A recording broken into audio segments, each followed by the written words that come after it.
Welcome to A1 TV Telugu news. PV Narasimha Rao తీసుకొచ్చిన ఆర్థిక సంస్కరణలను అప్పటి ప్రధాని అటల్ బిహారీ వాజ్పేయి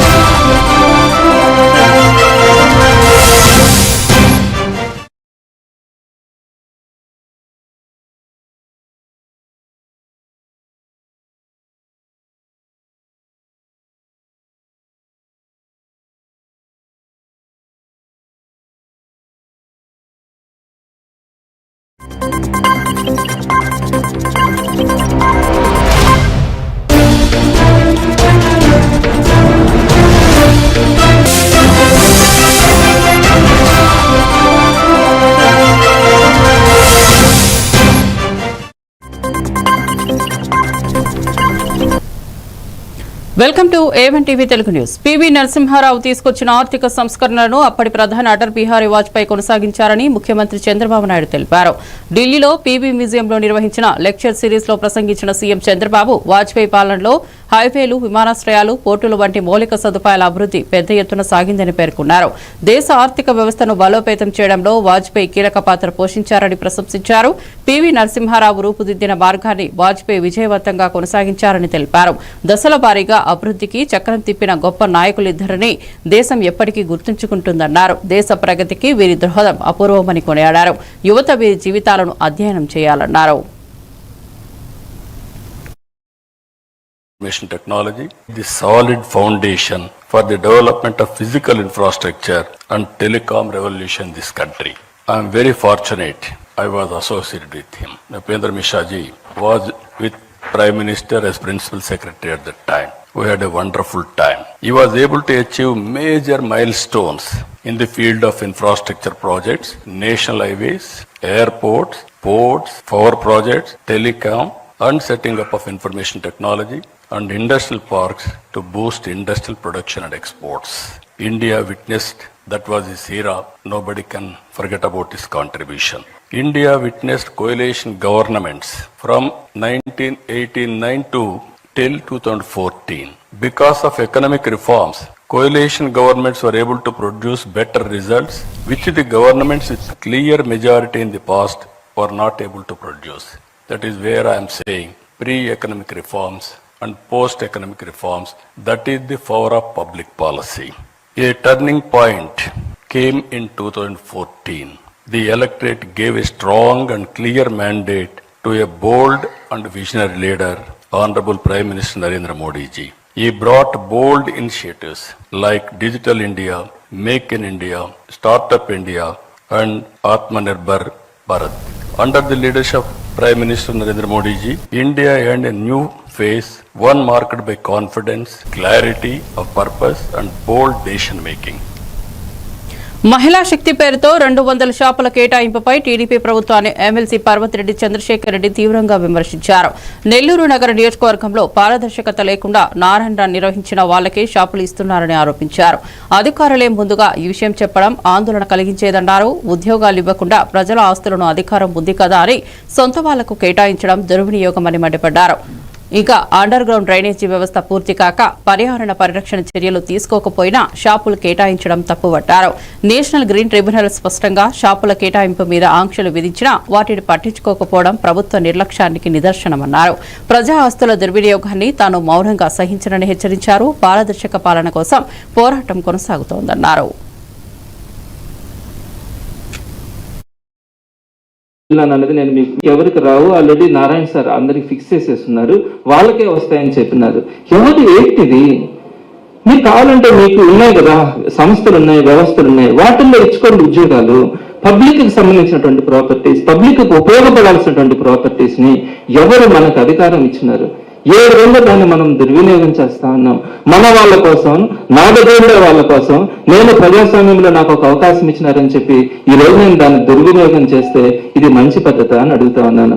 దీనికి సంబంధించి నేను ఏ విధంగా ఈ గడిచిన 7 నెలలుగా నేను ఏ విధంగా వెళ్ళినాను అన్నది నేను మీ దృష్టికి తీసుకొని వస్తాను. మొట్టమొదటిగా డిసెంబర్ 11వ తారీఖున ఒక పత్రికా ప్రకటన ఇచ్చినారు, చిన్నది, ఎక్కడ కూడా కనపడకుండా. వారం రోజుల లోపల అప్లై చేసుకోండి, మేము 200 షాపులు ఇస్తామని చెప్పినారు. అయినా కూడా నేను ఆ రోజు దీనికి సంబంధించి పంపించినాను. వాళ్ళు చెప్పినటువంటి మాటలు కూడా నా దగ్గర ఉన్నాయి. దీనికి సంబంధించి నేను వెంటనే వాళ్ళు 20/12/2024 జియో ఇచ్చినారు. అంటే జియో తీసుకొని వచ్చి ఎవరు అడ్డం రాకుండా దాని మీద పెట్టాలని చెప్పి అనుకున్నారు. ఈ పద్ధతి బాగలేదని వెంటనే అక్కడ కొన్ని షాప్స్ పెడితే నేను వాటిని చూడడం కానీ అక్కడ పరిస్థితిని అంతా చూసిన తర్వాత ఇది సరైనటువంటి పద్ధతి కాదని చెప్పి డిసెంబర్ 26వ తారీఖున నేను హైకోర్టుకి వెళ్ళాను.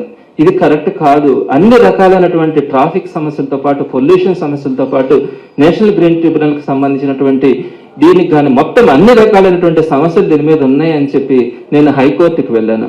ఆ తర్వాత హైకోర్టు కూడా వాయిదాలు పడతా ఉంటే జనవరి 22వ తారీఖు అనకాపల్లి జిల్లా రామయ్యపట్నంలో సుపరిపాలనలో తొలి అడుగు కార్యక్రమంలో హోంమంత్రి వంగల్పూడి అనిత పాల్గొన్నారు. గ్రామంలో ఇంటింటికి తిరిగి ప్రజలతో మాట్లాడిన మంత్రి ప్రభుత్వం అమలు చేస్తున్న పథకాల వివరాలను వెల్లడించారు. ప్రజలకు న్యాయంగా సంక్షేమ పథకాలు అందుతున్నాయా అని అడిగి తెలుసుకున్నారు.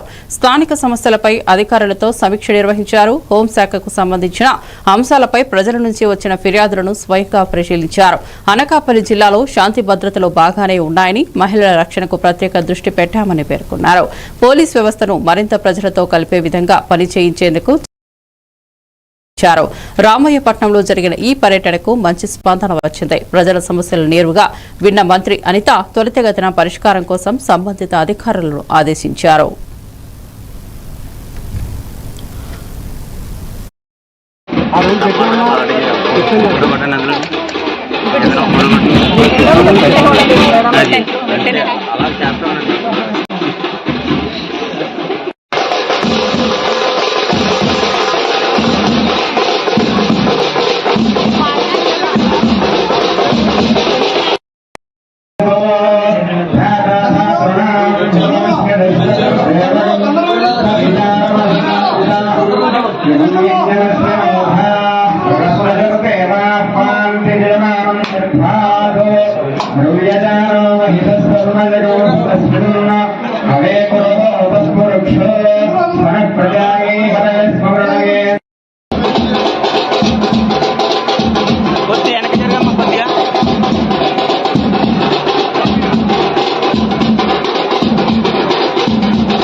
బీసీ బిల్లు అంశంలో జీవోలు, ఆర్డినెన్స్లు, కమిషన్లతో కాదు పూర్తిగా సక్రమంగా కులగణన నిర్వహించి చట్టబద్దంగా రిజర్వేషన్లు కల్పించాలంటూ మాజీ BC corporation chairman Vakulabharanam Krishnamohan demand చేశారు. బీసీలకు 42% రిజర్వేషన్ల అమలే లక్ష్యంగా తాము పోరాటం చేస్తామని స్పష్టం చేశారు. ఈ విషయంలో ముఖ్యమంత్రి రేవంత్ రెడ్డిని విడిచిపెట్టే ప్రసక్తే లేదని హెచ్చరించారు.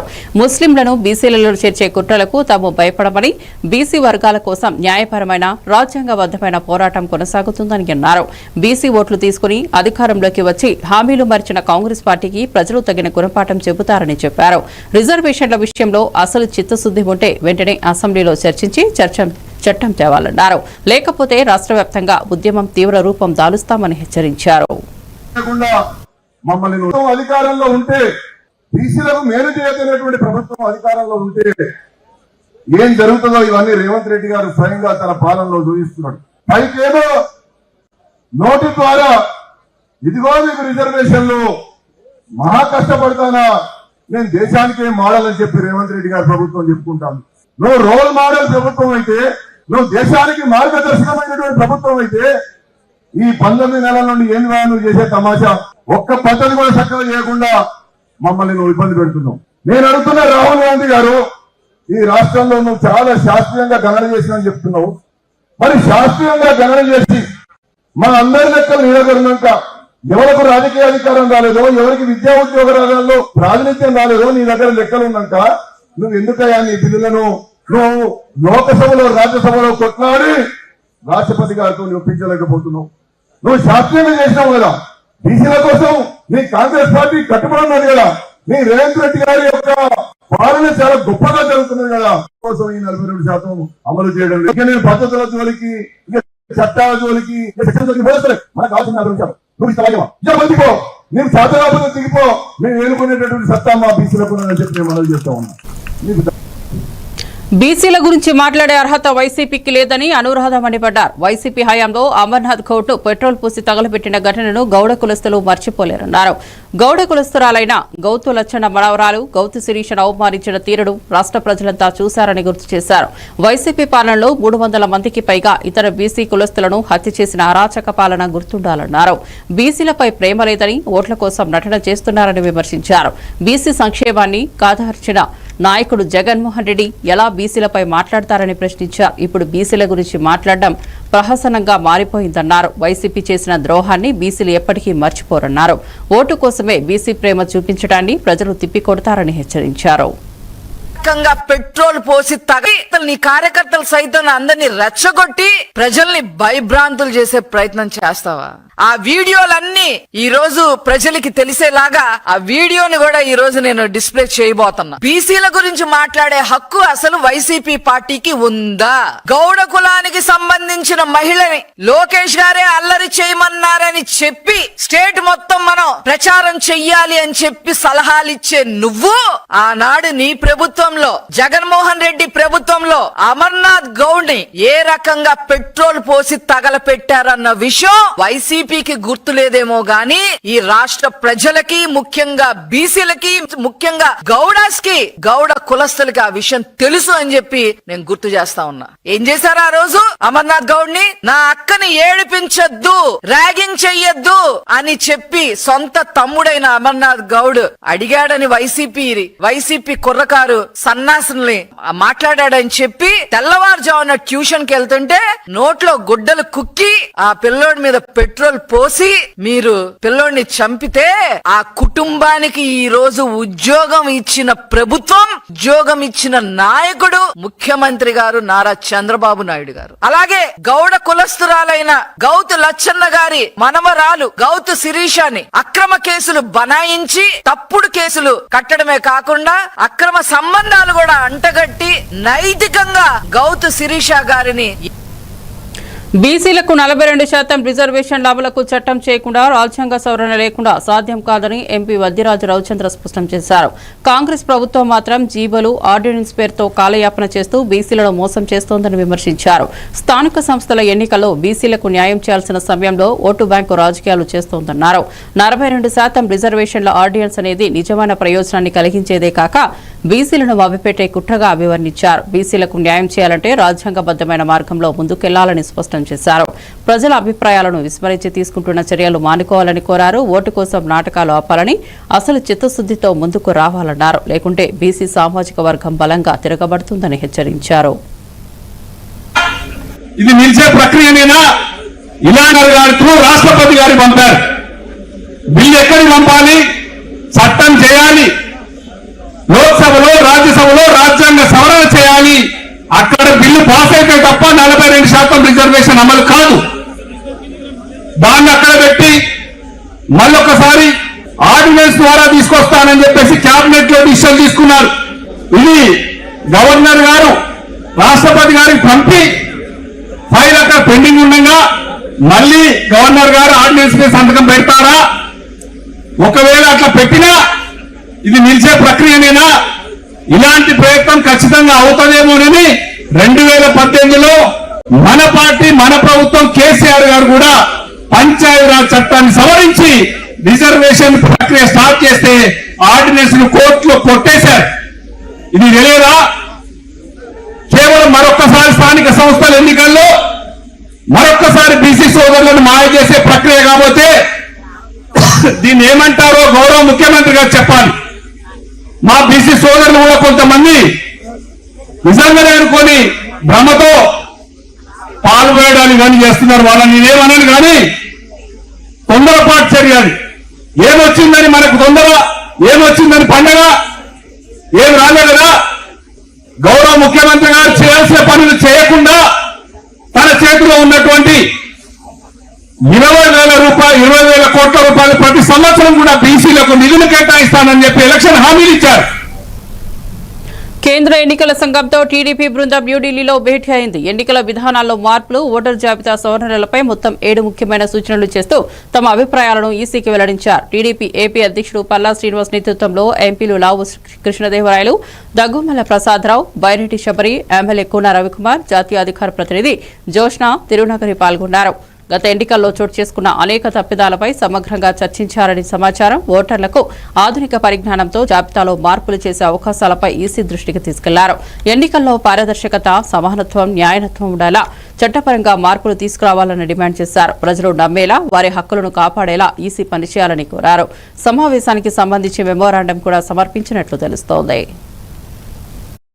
కూడా చెప్పడం జరిగిందని చెప్పి ఏదైతే స్పెషల్ ఇంటెన్సివ్ రివిజన్ ఉందో అది బీహార్ పోల్స్ నేపథ్యంలో అది కొంచెం ప్రాముఖ్యత రావడం, ఆ స్పెషల్ ఇంటెన్సివ్ రివిజన్ ఏదైతే ఉందో అది రేపు ఆంధ్రప్రదేశ్ పోల్స్ కూడా వర్తిస్తుందేమో అన్న ఒక ఆలోచనతో ఈరోజు ఇక్కడ రావడం కూడా జరిగిందని చెప్పి తెలియజేస్తున్నాం. అయితే మాకున్నటువంటి అప్రహెన్షన్స్ ఏవైతే ఉన్నాయో అవన్నీ కూడా ఎలక్షన్ కమిషన్ దగ్గరికి రావడం, ఆయన చీఫ్ కమిషనర్ అయినటువంటి జ్ఞానేష్ కుమార్ గారి దగ్గర నివృత్తి కూడా చేసుకోవడం జరిగిందని చెప్పి తెలియజేస్తున్నాం. వారు మాకు చాలా సంతృప్తికరంగా సమాధానాలు కూడా చెప్పడం జరిగిందని చెప్పి ఈ సందర్భంగా తెలియజేస్తున్నాం. అయితే ముఖ్యంగా మాకున్నటువంటి అప్రహెన్షన్స్ ఏంటంటే డేట్ ఆఫ్ బర్త్, ఎక్కడైతే డేట్ ఆఫ్ బర్త్ కానీ పెట్టకపోతే, వాళ్ళ దగ్గర లేకపోతే ఆ ఓటర్స్ డిలీట్ చేస్తున్నారనేది ఒక మొదటి అపోహ మాకు ఉంది.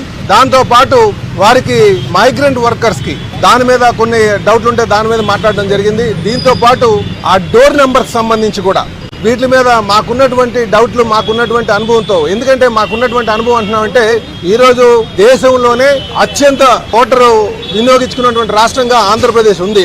దేశ యావరేజ్ అయితే 65% ఓట్లు వినియోగించుకుంటే, అంటే ఓటింగ్ శాతం 65%గా ఉంటే ఆంధ్రప్రదేశ్ అయితే 81% ఉంది.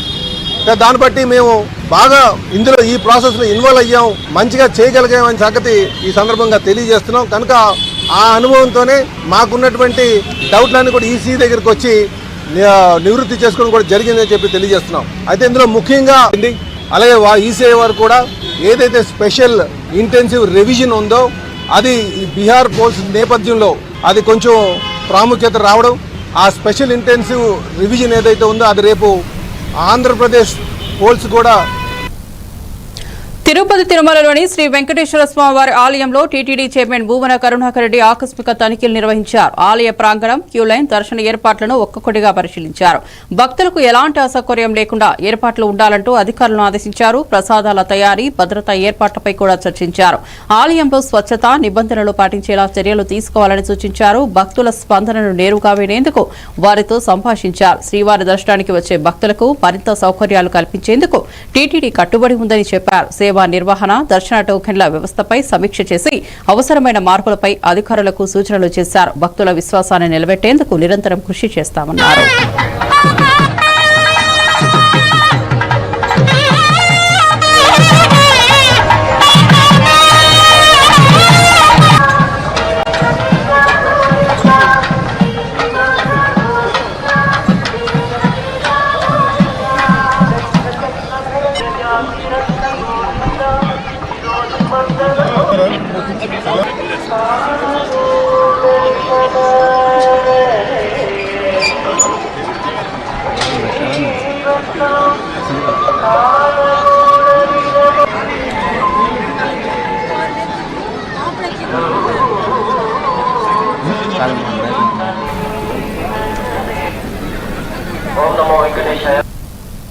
బీసీలను మోసం చేయడంలో కాంగ్రెస్ కు మించిన పార్టీ లేదు అని శాసనమండలి ప్రతిపక్ష నేత మధుసూదనాచారి మండిపడ్డారు.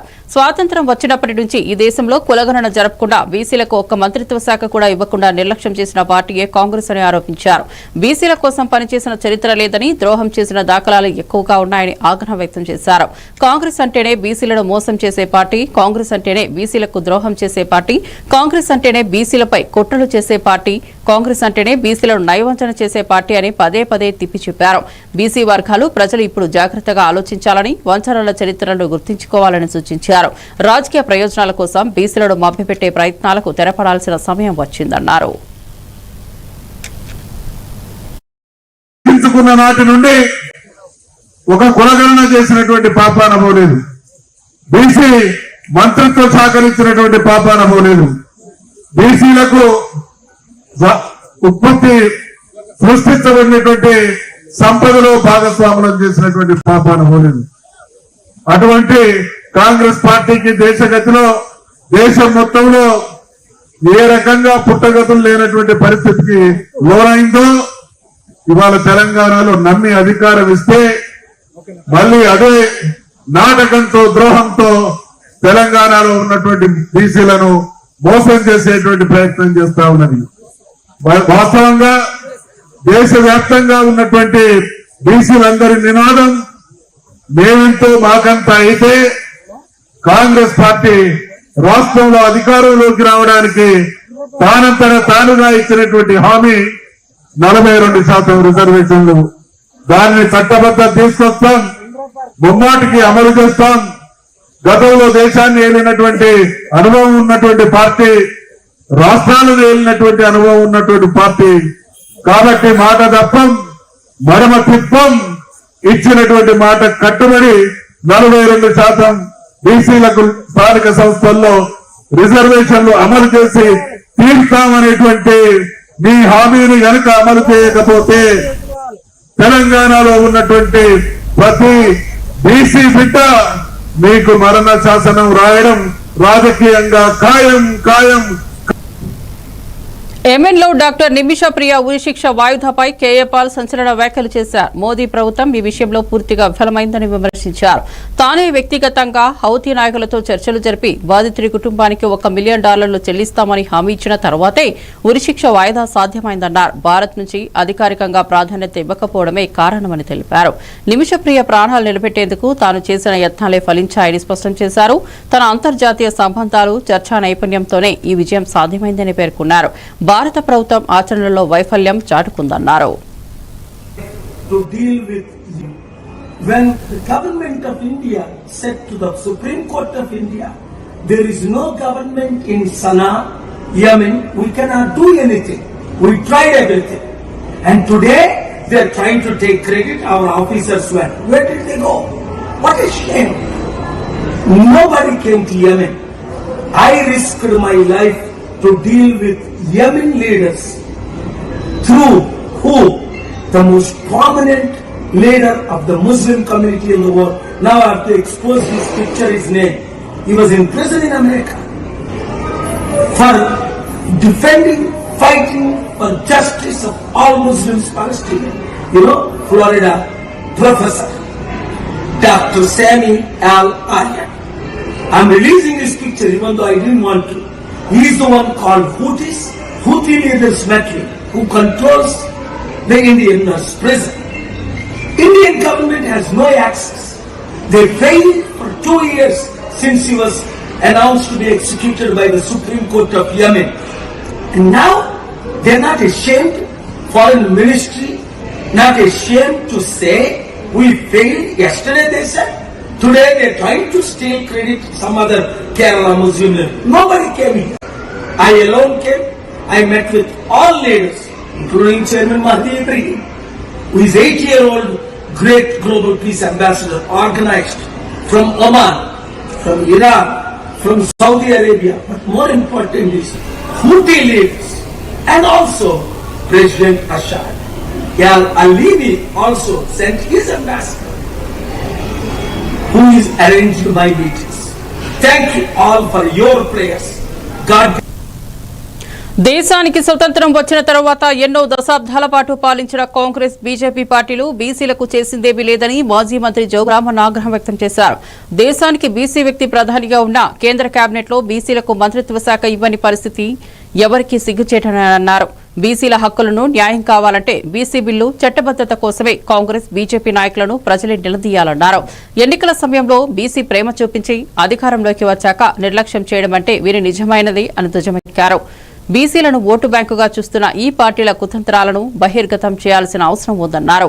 బీసీ వర్గాలు ఇకపై మోసపోవద్దని, హక్కుల కోసం బలమైన కౌంటర్ ఇవ్వాలన్నారు. కాంగ్రెస్ బీజేపీ నిజమైన నాటకీయులని విమర్శించారు. ప్రధానమంత్రి గారు దాన్ని ఏనాడు కూడా కోరుకోలే. నేను ఒక విషయం స్పష్టంగా చెప్పదలుచుకున్నాం. ఈ రోజు మనం ఎందుకంటే ఆ రోజు బీసీలకు ఎప్పటి వరకైతే చట్టసభలో రిజర్వేషన్ రావు, ఆ రోజు వరకు ఈ బీసీలకు న్యాయం జరగాలన్న ఉద్దేశంతో మొట్టమొదటి అసెంబ్లీలో తీర్మానం చేసి పంపించింది ఆనాటి తొలి ముఖ్యమంత్రి కేసీఆర్. అదే కాదు, మహిళలకు కూడా రిజర్వేషన్లు ఉండాలి. దాంతో పాటు ఏదైతే బీసీ ప్రధానమంత్రి అని చెప్తున్నారు, బీసీ ప్రధానమంత్రి ఉంది, కేంద్రంలో బీసీ మంత్రిత్వ శాఖ లేదు. ఇలా బీసీ మంత్రిత్వ శాఖను కూడా ఏర్పాటు చేయాలని చెప్పి ఆనాడు మేము అసెంబ్లీలో మన పెద్దలు శ్రీనివాస్ యాదవ్ గారు ఉన్నారు, శ్రీనివాస్ గౌడ్ గారు ఉన్నారు, మేమందరం కూడా ఆ రోజు పాస్ చేసి పంపించిన విషయం మీకు తెలుసు. కానీ ఇలా ఆనాటి నుంచి ఈనాటి వరకు మరి ఇలా బీసీల ఏదో నేను గొప్పగా చరిత్రాత్మక విషయాన్ని ఎవ్వరు చేయని సాహసాన్ని ఏం చేస్తుందని చెప్పి ఈ పట్ట పనులు ఓటుకు నోటు ఇచ్చినటువంటి దొంగ రేవంత్ చెప్పి మనం చేస్తా ఉన్నాను. నువ్వు బీసీలంటేనే నీకు నిజంగా కూడా చిత్తశుద్ధి లేదు. నువ్వు పెద్ద బీసీలకు పోయి కాబట్టి నువ్వు కేవలం కాకినాడ జిల్లా జగంపేటలో సుపరిపాలనలో తొలి అడుగు కార్యక్రమంలో పట్టణ పురపాలక శాఖ మంత్రి పొంగూరు నారాయణ పాల్గొన్నారు. ప్రజలతో నేరుగా మమేకమవుతూ ప్రభుత్వ పథకాలు ఎలా అమలవుతున్నాయో సమీక్షించారు. ఇంటింటికి వెళ్లి ప్రజల అభిప్రాయాలు తీసుకున్నారు. కలిసిన వారిలో కొందరు సమస్యలు లేవనెత్తగా తక్షణమే పరిష్కరించాల్సిందిగా అధికారులను ఆదేశించారు.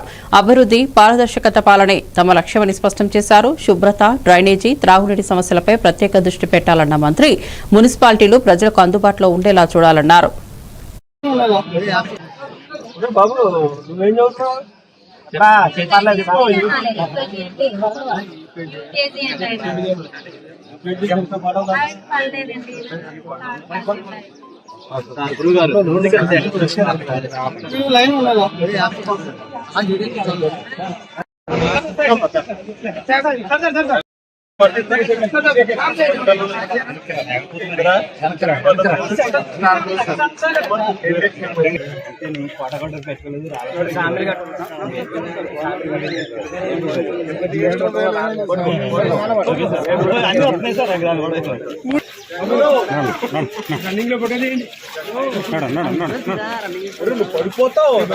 కదా మన పాలన వచ్చే ఈ పాలనలో ఎలాగుంది అని చెప్పేసి అని అడగడం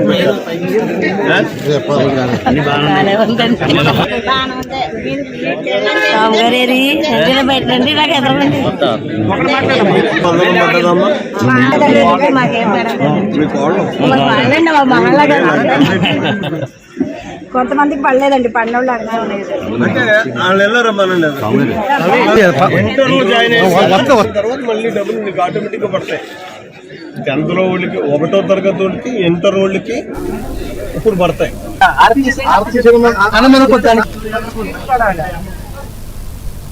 కామారెడ్డి డిక్లరేషన్లోని బీసీలకు 42% రిజర్వేషన్లు చట్టబద్దంగా కల్పిస్తామని 6 నెలల్లో అమలు చేస్తామని చెప్పిన విషయాన్ని గుర్తు చేస్తూ మాజీ మంత్రి శ్రీనివాస్ గౌడ్ సీఎం రేవంత్ రెడ్డిని ప్రశ్నించారు. 6 నెలలు ఇంకా కాలేదా అని సూటిగా ప్రశ్నించిన గౌడ్ అప్పటి హామీలని ఇప్పుడే మర్చిపోయారని నిలదీశారు. బీసీలకు న్యాయం చేస్తామని మాట ఇచ్చి ఇప్పుడు ఆర్డినెన్స్ పేరిట మభ్యపెడతారని మండిపడ్డారు. రాజకీయ లబ్ధి కోసం బీసీల ఆశలను చోరగొట్టే ప్రయత్నాలు చేస్తున్నారని ఆగ్రహం వ్యక్తం చేశారు.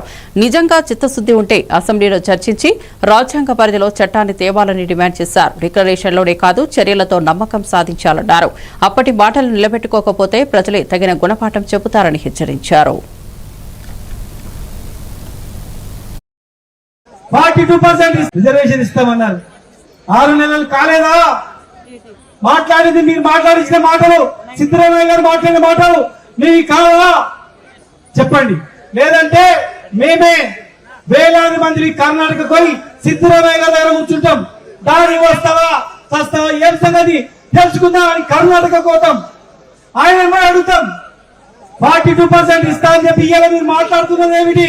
ఇలా అసెంబ్లీ తీర్మానం ఎందుకు చేసిండ్రు? చట్టాన్ని ఎందుకు తయారు చేసిండ్రు? ఈ చట్టాన్ని ప్రెసిడెంట్ ఆఫ్ ఇండియాకి ఎందుకు పంపించిండ్రు?